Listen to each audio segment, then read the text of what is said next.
ভারত থেকে আসা পানির ঢলে বাংলাদেশে হঠাৎ বন্যা সৃষ্টি হয়েছে বলে বিবৃতি দিয়েছে জাতিসংঘ। অন্যদিকে সারা বছর গঙ্গা পদ্মা নদীর পানি আটকে রেখে বর্ষাকালে ফারাক্কা ব্যারাজের গেট খুলে দেওয়াকে স্বাভাবিক ঘটনা হিসেবে আখ্যা দিয়েছে ভারতের পররাষ্ট্র মন্ত্রণালয়। আরও জানাচ্ছেন রানা মনসুর। জাতিসংঘ মহাসচিবের মুখপাত্র স্টিফেন ডুজারিক নিউ ইয়র্ক সময় সোমবার রাতে এক বিবৃতিতে বাংলাদেশের হঠাৎ বন্যা নিয়ে উদ্বেগ জানিয়েছেন। তিনি বলেন, হঠাৎ বন্যার শিকার হয়েছে বাংলাদেশের মানুষ।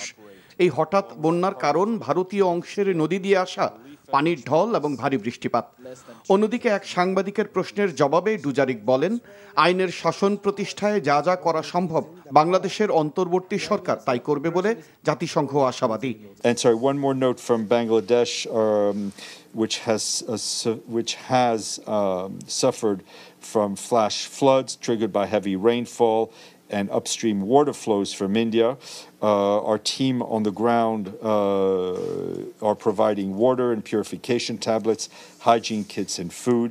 We have no doubt that the interim authorities in Bangladesh, who are taking over at an extremely challenging time for the country, both politically and on the humanitarian end, will do whatever they can to ensure that the rule of law and justice is followed.